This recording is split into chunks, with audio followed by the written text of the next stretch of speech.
Chapter 1. First Meeting.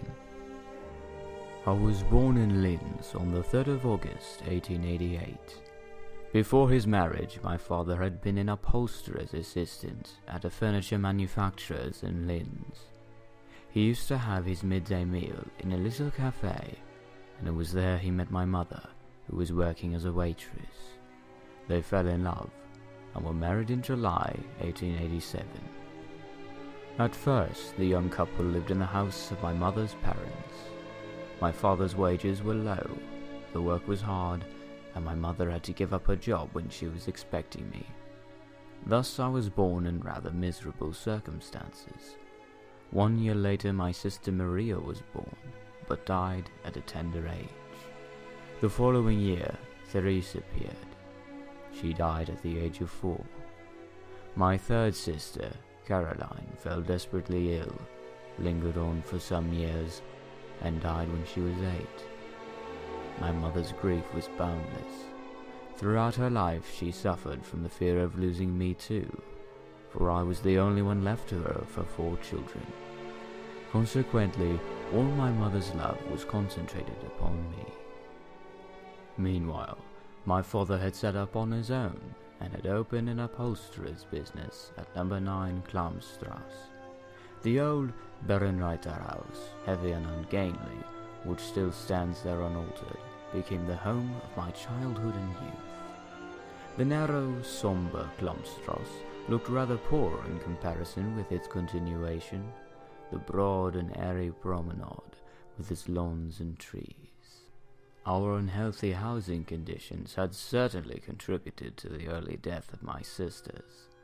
In the Bärenreiter house things were different. On the ground floor there was the workshop, and on the first floor our apartment, which consisted of 2 rooms and a kitchen. But now my father was never free from money troubles. Business was bad. More than once he contemplated closing down the business and again taking a job with the furniture makers. Yet each time he managed to overcome his difficulties at the last moment.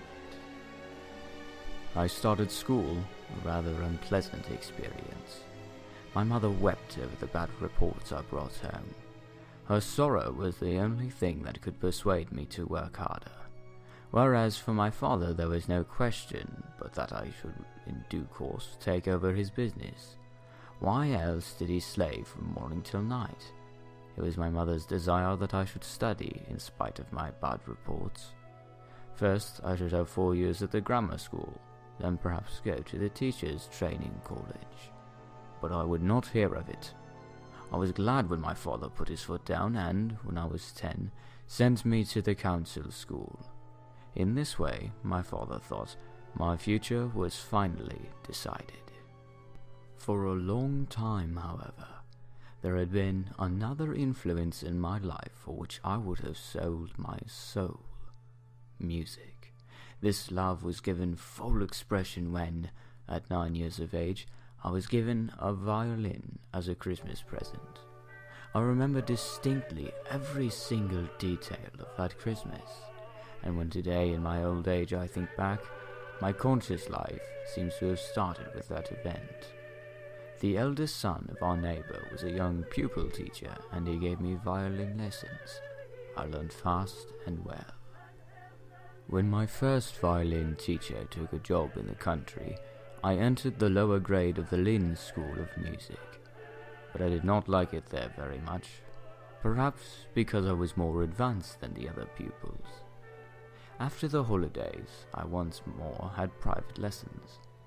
This time with an old sergeant major of the Austro-Hungarian Army Music Corps, who straightway made clear to me that I knew nothing, and then began to teach me the elements of violin playing in a military fashion. It was real barrack square drill with old Kubizek. Sometimes, when I got fed up with his rough sergeant major manners, he consoled me by assuring me that, with more progress, I should certainly be taken as an apprentice musician into the army. In his opinion, the peak of a musician's glory. I gave up my study with Kubizek and entered the intermediate class at the School of Music, where I was taught by Professor Heinrich de Sauer. a gifted, efficient, and sensitive teacher. At the same time, I studied the trumpet, trombone, and musical theory, and played in the students' orchestra. I was already playing with the idea of making music my life's work when hard reality made itself felt. I had hardly left the council school when I had to join my father's business as an apprentice. Formerly, when there was a shortage of labor, I had had to lend a hand in the workshop, and so was familiar with the work. It is a repulsive job to reupholster old furniture by unraveling and remaking the stuffing. The work goes on in clouds of dust in which the poor apprentice is smothered. What rubbishy old mattresses were brought to our workshop. All the illnesses that had been overcome, and some of them not overcome, left their mark on these old beds. No wonder that upholsterers do not live long. But soon, I also learned the more pleasant aspects of my work. Personal taste and a feeling for art are necessary in it, and it is not too far removed from interior decorating. One would visit well-to-do homes, one saw and heard a lot, and, above all, in winter there was little or nothing to do. And this leisure, naturally, I devoted to music. When I had successfully passed my journeyman's test, my father wanted to take on jobs in other workshops. I saw his point, but for me the essential thing was not to improve my craftsmanship, but to advance my musical studies. Thus, I chose to stay on in my father's workshop, since I could dispose of my time with more freedom there than under another master. There are generally too many violins in an orchestra, but never enough violas. To this day I am grateful to Professor de Sauer for having applied this maxim and turned me into a good viola player. Musical life in Linz in those days was on a remarkably high level. August Kubizek was the director of the Music Society. Being a disciple of Liszt and a collaborator of Richard Wagner's at Bayreuth, Kubizek was the very man to be the musical leader of Linz, so much maligned as a peasant's town. Every year the Music Society gave 3 symphony concerts and 1 special concert, when usually a choral work was performed with orchestra. My mother, in spite of her humble origin, loved music, and hardly ever missed one of these performances. While still a small boy, I was taken to concerts. My mother explained everything to me, and as I came to master several instruments, my appreciation of these concerts grew. My highest aim in life was to play in the orchestra, either on the viola or the trumpet. But for the time being, it was still a matter of remaking dusty old mattresses and papering walls. In those years my father suffered much from the usual occupational diseases of an upholsterer. When persistent lung trouble once kept him in bed for 6 months, I had to run the workshop alone. Thus the two things existed side by side in my young life. Work, which made calls on my strength and even on my lungs, and music, which was my whole love. I should never have thought that there could be a connection between the two, and yet there was. One of my father's customers was a member of the provincial government, which also controlled the theatre. One day there came to us for repair the cushions of a set of rococo furniture. When the work was done, my father sent me to deliver them to the theatre. The stage manager directed me to the stage, where I was to replace the cushions in their frames. A rehearsal was in progress. I don't know which piece was being rehearsed, but it was certainly an opera. What I remember still is the enchantment which came over me as I stood there on the stage, in the midst of the singers. I was transformed as though now, for the first time, I had discovered myself. Theatre! What a world! A man stood there, magnificently attired. He seemed to me like a creature from another planet. He sang so gloriously that I could not imagine this man could ever speak in the ordinary way. The orchestra responded to his mighty voice. Here I was on more familiar ground, but in this moment everything that music had hitherto meant to me seemed to be trifling. Only in conjunction with the stage did music seem to reach a higher, more solemn plane, the highest imaginable. But there I stood, a miserable little upholsterer, and fitted the cushions back into their place in the rococo suite. What a lamentable job, what a wretched existence! Theatre, that was the word that I had searched for. Play and reality became confused in my excited mind. That awkward fellow with ruffled hair, apron and rolled-up shirt sleeves, who stood in the wings and fumbled with his cushions as though to justify his presence. Was he really only a poor upholsterer? A poor, despised simpleton, pushed from pillar to post, and treated by the customer as if he were a step-ladder, placed here, placed there, according to the moment's need, and then, its usefulness over, put aside? It would have been absolutely natural if that little upholsterer, with his tools in his hand, had stepped forward to the footlights and, at a sign from the conductor, had sung his part, only to prove to the audience in the stalls, nay, to an attentive world, that in reality he was not that pale, lanky fellow from the upholsterer's shop in the Klumstrasse, but that his place was really on the stage, in the theatre. Ever since that moment, I have remained under the spell of the theatre, washing down the walls in a customer's house, slapping on the paste, affixing the undercoat of newspaper, and then pasting on the wallpaper.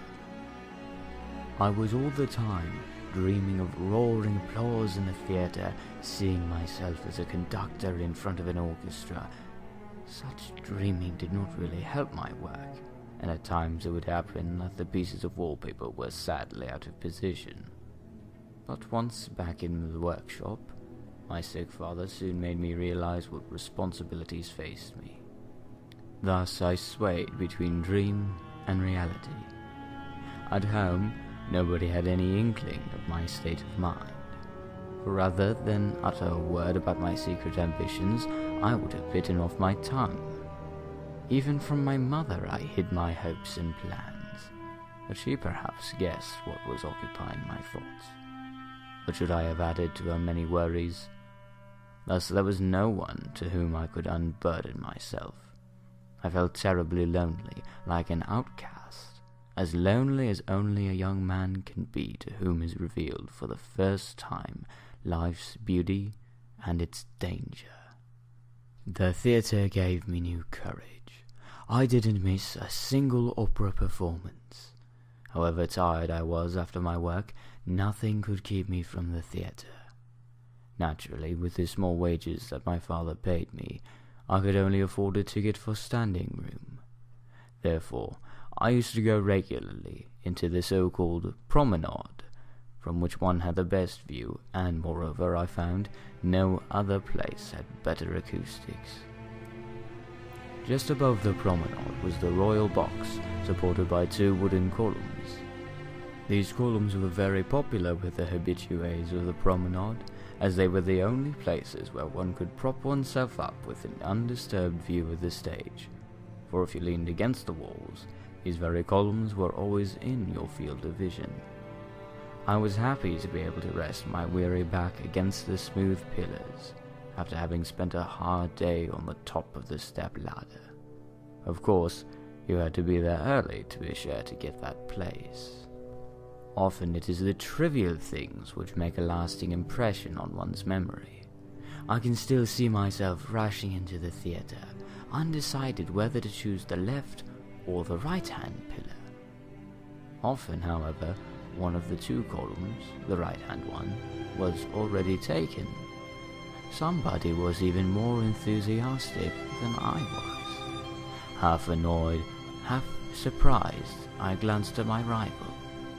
He was a remarkably pale, skinny youth, about my own age, who was following the performance with glistening eyes. I surmised that he came from a better-class home, for he was always dressed with meticulous care and was very reserved. We took note of each other without exchanging a word. During the interval of a performance some time later, we started talking, as apparently neither of us approved of the casting of one of the parts. We discussed it together and rejoiced in our common adverse criticism. I marveled at the quick, sure grasp of the other. In this he was undoubtedly my superior. On the other hand, when it came to talking of purely musical matters, I felt my own superiority. I cannot give the exact date of this first meeting, but I am sure it is around All Saints' Day in 1904. This went on for some time, he revealing nothing of his own affairs, nor did I think it necessary to talk about myself, but all the more intensely did we occupy ourselves with whatever performance there happened to be, and sensed that we both had the same enthusiasm for the theatre. Once after the performance, I accompanied him home to number 31 Humboldtstrasse. When we took leave of each other, he gave me his name, Adolf Hitler.